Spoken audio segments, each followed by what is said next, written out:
Bienvenue à Business Matin Spécial Bourse, votre émission dédiée au point des marchés financiers concernant la Bourse régionale des valeurs mobilières, BRVM.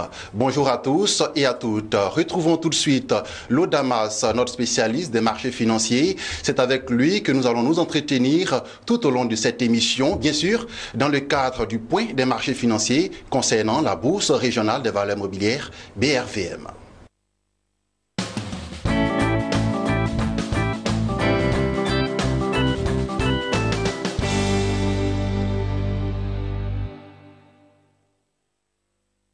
Et voilà, nous sommes de retour sur le plateau des Business Matin Spécial Bourse avec Lo Damas, notre spécialiste des marchés financiers. C'est avec lui que nous ferons le point des marchés financiers concernant la Bourse régionale des valeurs mobilières, BRVM. Lo Damas, bonjour. Bonjour Max. On commence comme d'habitude par les indices principaux. Concernant les indices principaux, il faut savoir que le BRVM10 est passé de 215,86 à 214,01 points, soit une baisse hebdomadaire de 0,86%. Le BRVM Composite est passé de 239,35 à 238,38 points, soit une chute hebdomadaire de 0,41%. Que nous disent les indices sectoriels? En ce qui concerne les indices sectoriels, il faut retenir que le BRVM Industrie a progressé de 2,04%, le BRVM Service Public a chuté de 0,78%, le BRVM Finance s'est amélioré de 0,67%, le BRVM Transport a trébuché de 4,81%, le BRVM Agriculture a chuté de 2,89%, le BRVM Distribution a enregistré une baisse de 2,24% et le BRVM Haute Secteur s'est amélioré de 7,48%. Alors, Lo Damas, on s'intéresse à présent aux titres qui ont enregistré la plus forte hausse et la plus forte baisse cette semaine. D'abord, la plus forte hausse. D'accord, donc les plus fortes hausses. Enfin, parlons des plus fortes hausses du marché des actions. Il faut savoir que la valeur BCC a clôturé à 91 910 francs CFA, soit une accélération hebdomadaire de 22%. Le titre Nestlé Côte d'Ivoire est passé de 2475 à 2700 francs CFA, soit une progression hebdomadaire de 9,09%. On termine avec le titre Crown CM Côte d'Ivoire qui a clôturé à 17 200 francs CFA, soit une hausse hebdomadaire de 7,50%. On poursuit avec la plus forte baisse cette semaine. Ok, donc s'agissant des plus fortes baisses, il faut noter que la valeur Filtissa Côte d'Ivoire a clôturé la semaine en terminant dans la zone des 14 000 francs CFA, soit une baisse hebdomadaire de 9,09%. Le titre Coris Banque Internationale est passé de 46 900 à 42 995 francs CFA, soit une chute hebdomadaire de 8,33%. On enchaîne avec la valeur Vivo Énergie Côte d'Ivoire qui est passée de 1125 à 1035 francs CFA, soit une régression hebdomadaire de 8%. Alors, on passe à présent aux valeurs à surveiller cette semaine. Quelles sont les valeurs à surveiller cette semaine, Lo Damas? Alors, Max, parlant de valeurs à surveiller, nous allons évoquer aujourd'hui deux valeurs principalement. Lesquelles? La première, il s'agit de la société multinationale de bitume de Côte d'Ivoire, la SMB Côte d'Ivoire. Et la seconde valeur, il s'agit de la banque BCC. Allons-y. D'accord, donc en ce qui concerne le titre SMB Côte d'Ivoire, il faut savoir en termes de performance hebdomadaire que ce titre est passé de 10 750 à 10 500 francs CFA, soit une chute hebdomadaire de 2,33%. Mais lorsque vous prenez pour repère la fin de l'année 2016, vous constatez que le titre SMB Côte d'Ivoire brandit actuellement une baisse de 43,55%. Alors, pourquoi est-ce qu'il faudra surveiller ce titre de très près durant les tout prochains jours? Oui. Il faut savoir que cette entreprise SMB Côte d'Ivoire a rendu public ses états financiers du premier semestre 2017. Que nous dit ces états financiers? Vous êtes bien curieux, Max. D'accord, donc parlant des performances affichées à fin juin 2017, il faut savoir que le chiffre d'affaires brandi par SMB Côte d'Ivoire a baissé de 15%. Le résultat d'exploitation a été de 6,19 milliards de francs CFA, soit une progression de 63%. Le résultat des activités ordinaires a été de 3,83 milliards de francs CFA, soit une progression de 31%. Et le résultat net s'est affiché à 3,8 milliards de francs CFA, soit une amélioration de 31%. Donc vous voyez que en termes de chiffre d'affaires, on constate qu'il y a une baisse en analysant ces états financiers, mais en même temps, au niveau du résultat net, on remarque qu'il y a une amélioration. Alors, qu'est-ce qui pourrait justifier cette baisse au niveau du chiffre d'affaires semestriel de l'entreprise SMB? Il faut savoir que la SMB commercialise ce qu'on appelle le bitume. Et en pareil, je vais dire, lorsque au niveau de la Côte d'Ivoire spécifiquement, lorsqu'il y a de grands travaux, de grands chantiers, les chantiers, notamment les chantiers d'infrastructure, le bitume de la SMB est très souvent sollicité. D'accord. Les projets de réfection de routes, de construction, en tout cas lorsqu'il y a de grands travaux routiers surtout, la SMB est très sollicitée et cela contribue à booster les activités de cette société. Or, en ce qui concerne la Côte d'Ivoire, ces derniers temps, on a remarqué un report de plusieurs chantiers d'infrastructure. Donc, la liquidité, les recettes qui étaient attendues par la SMB vis-à-vis de ces différents chantiers se sont relevés, j'ai envie de dire, se sont abstenus. Donc, tout ce qui a été anticipé en termes de recettes ne s'est pas concrétisé parce que les chantiers au niveau des infrastructures en Côte d'Ivoire ne se sont pas totalement réalisés. Donc les gains qui étaient attendus, les recettes que la SMB attendait de l'exécution de ces chantiers-là, ces recettes-là ne se sont pas concrétisées. Donc à ce niveau, il y a eu de petits problèmes. Alors, en dehors des perturbations qu'on a pu noter au niveau de la monnaie du Nigeria par rapport au dollar, il faut savoir également que la SMB a eu du mal à recouvrer certaines créances, certaines de ces créances très importantes. Et donc, cela a eu aussi un impact négatif sur sa trésorerie. D'accord? Mais il n'y a pas péril en la demeure parce que lorsque vous regardez de très près les perspectives de cette entreprise, vous constatez que les perspectives sont tout de même rassurante. Malgré tous ces facteurs-là. Oui, malgré tous ces facteurs péjoratifs, je pense que l'avenir sera très intéressant pour la SMB. Pourquoi vous êtes tenté de me poser cette question? Je vous devance. La tendance est plutôt baissière, je pense. Oui, non, c'est même pas une question de tendance, mais en fait, c'est vrai que le chiffre d'affaires, la tendance sur le chiffre d'affaires, cette tendance-là est baissière, mais quand vous regardez l'avenir, quand vous analysez les perspectives de cette entreprise, nous pensons que le chiffre d'affaires va certainement connaître un redressement. Pourquoi? Je donne maintenant les raisons. En fait, la SMB est en train de tisser de nouveaux partenariats économiques avec notamment le Sénégal et le Niger.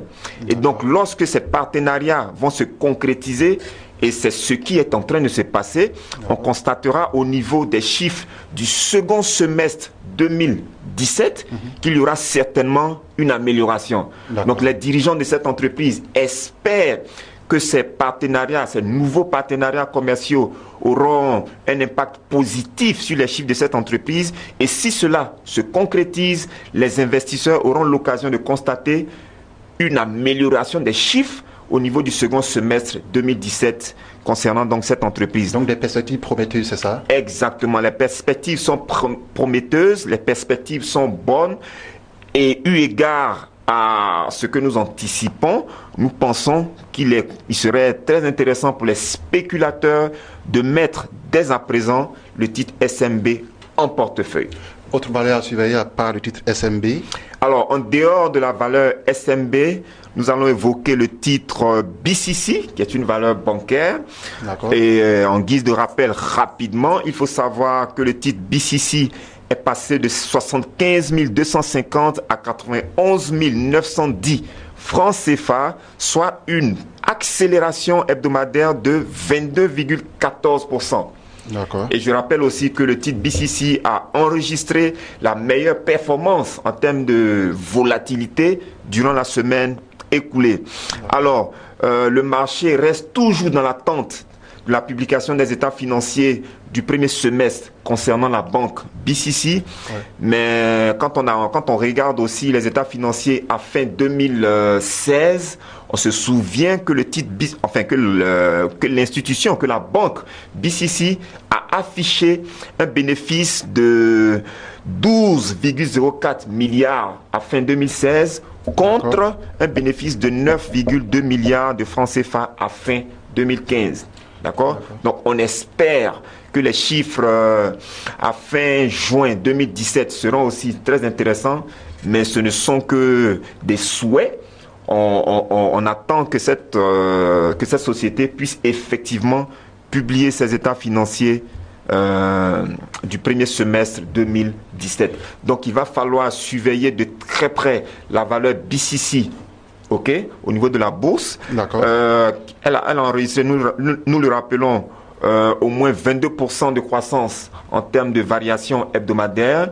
Et lorsque vous regardez de très près les quantités résiduelles au terme de la séance de cotation du vendredi dernier, vous constatez qu'il y a déjà 5 ordres de vente. OK? Donc, nous ne serons pas surpris de constater qu'au cours de la semaine qui arrive, de constater un mouvement de correction sur la valeur BCC après la forte accélération que nous avons remarquée durant la semaine qui est en train de s'achever. D'accord? Parce que si vous remarquez bien, les 5 ordres de vente, le prix qui est offert tourne autour de 89 995 francs CFA, alors que la BCC a clôturé la semaine à 91 910 francs CFA. Donc elle a terminé à 91 000 et il y a certaines personnes, certains investisseurs qui cherchent déjà à céder les titres BCC à 89 000. Donc il est fort probable, je termine par là, qu'on assiste à une correction sur la valeur BCC Côte d'Ivoire lors des prochaines cotations sur cette valeur bancaire. OK, Lodamas, les valeurs à surveiller cette semaine pour récapituler. Il y a le titre SMB et l'autre titre c'est BCC. Alors on passe à présent aux marchés internationaux. On va commencer par l'or. D'accord, donc au niveau du marché international, il faut savoir que l'or a clôturé la semaine en affichant une cotation de 1320,40 $ l'once, soit une chute hebdomadaire de 1,90%. Le pétrole Brent a achevé sa course en brandissant une cotation de 55,57 $ le baril, soit une amélioration hebdomadaire de 3,29%. On enchaîne avec le pétrole WTI qui est passé de 47,61 à 49,96 $ le baril, soit une hausse hebdomadaire de 4,94%. Alors, Lodamas, merci pour toutes ces informations. On remarque que dans l'espace UEMOA, les jeunes sont de plus en plus nombreux à nous suivre et ceux-là, ils ont un engouement très, très accentué pour la bourse. Alors, quel conseil avez-vous à donner à ceux-là pour être de bons investisseurs, des investisseurs, si je peux dire, chevronnés? D'accord. Alors, ce que je peux dire, ce que nous pouvons dire, c'est qu'en fait, on constate effectivement cet engouement. Les jeunes, que ce soit les jeunes de la Côte d'Ivoire, du Burkina, du Togo, selon les retours que nous avons par mail, etc. Oui, via notre page Facebook, Business 24 Africa notamment. D'accord, on constate un engouement très fort. Les jeunes s'intéressent de plus en plus à la bourse. D'accord? Mais au-delà de la passion, au-delà de l'effet de mode qu'on peut constater d'une certaine façon, nous pensons qu'il y a lieu de passer à un autre stade lorsqu'on est jeune. Au-delà de la passion, de l'amour profond pour les marchés financiers, il faut chercher à gagner effectivement de l'argent. Il faut chercher à rentabiliser effectivement son portefeuille. Alors, comment rentabiliser ce portefeuille, monsieur Lo? Non, on a plusieurs fois développé cet aspect des choses au cours de cette émission. Nous parlons, chaque fois que nous avons l'occasion d'en parler, nous disons en termes de conseils, qu'il faut au préalable avoir une stratégie d'investissement. D'accord. La stratégie va prendre en compte votre projet d'investissement, va prendre en compte vos objectifs, va prendre en compte votre style d'investissement. La stratégie va comporter au moins 15 points très importants qu'on a très souvent développés ici, et même au cours des séminaires organisés par la télévision Business 24 Africa. Donc ce sur quoi je veux surtout insister, c'est que il ne faudrait pas que les jeunes qui aiment tout ce qui est marché financier, investissement en bourse, il ne faut pas assimiler les marchés financiers à un jeu. La bourse, ce n'est pas un jeu. C'est sérieux. Ce n'est pas un jeu de hasard. On ne vient pas en bourse pour s'amuser. On ne vient pas en bourse pour tester le marché. On vient en bourse pour rentabiliser ses revenus. Et l'impression que nous avons, c'est que les jeunes viennent juste par passion, mais ne prêtent pas attention, ne font pas, j'ai envie de dire, ne sont pas vigilants en termes de rentabilisation de leurs revenus à la bourse. Et c'est ce sur quoi nous voulons surtout attirer leur attention. Il faut aller au-delà de la passion, il faut aller au-delà de l'amour simplement des marchés financiers, mais il faut veiller à ce que vos investissements que vous faites en tant que jeune, il faut veiller à ce que ces investissements-là soient effectivement rentables sur les marchés. C'est un travail. C'est un travail, ça demande de l'expérience, ça demande toute une discipline, toute une organisation, ça demande un suivi permanent. Et c'est ce côté-là que plusieurs jeunes ont l'impression de négliger. Et ces potentiels investisseurs, qu'est-ce qu'ils font, eux qui ne savent rien de la bourse, qui nous suivent toujours et qui veulent investir? Eux, qu'est-ce qu'ils font? Non, il faut se former, il faut chercher à en savoir davantage, il faut suivre les émissions spécialisées, il faut continuer à faire des recherches sur la bourse. Voilà, c'est ce qu'il faut faire parce qu'en fait, vous prenez la décision d'être un investisseur, mais vous devez gagner en expérience. OK? Et l'expérience, elle n'est pas immédiate. Il faut vous frotter au marché, vous allez réaliser peut-être de petites pertes, vous allez réaliser également peut-être aussi des gains, et c'est tout cela qui va forger votre expérience. Et c'est pourquoi le second conseil que je veux donner aux jeunes investisseurs, c'est qu'il faut être patient. On ne vient pas en bourse pour gagner de l'argent dans un délai de 24 heures, de 48 heures. La bourse, ce n'est pas cela. Il faut être réaliste. Et ce n'est pas pour les personnes menties aussi. Hein. Comment? Ce n'est pas pour les personnes menties aussi, les personnes menties. Non, tout le monde, il y en a pour toutes les bourses. Oui, je veux dire que vous soyez une personne nantie financièrement, vous pouvez investir en bourse. Mais si vous n'avez pas assez de revenus, vous pouvez également démarrer votre portefeuille avec vos petits revenus. Donc il ne faut pas être forcément riche pour démarrer ses investissements en bourse. Mais ce sur quoi je veux surtout insister, c'est qu'il faut être patient. Or, les jeunes investisseurs, c'est la fougue, c'est la détermination, c'est la passion. Et finalement, on constate qu'ils ne font pas preuve de patience. OK? Donc voilà, c'est ce sur quoi nous voulons vraiment attirer leur attention. Pour pouvoir réussir, pour pouvoir avoir assez d'expérience en bourse, il faut être patient. Même si vous êtes spéculateur, il va falloir être patient. Est-ce que c'est parce qu'ils ne savent pas faire, ils n'arrivent pas à faire la différence entre le système classique bancaire et la bourse? Non, je ne pense pas. Je ne pense pas. Avec le système bancaire classique, vous prenez de l'argent et vous souscrivez à des produits tels que les dépôts à terme, ce qu'on appelle de façon simplifiée les comptes bloqués.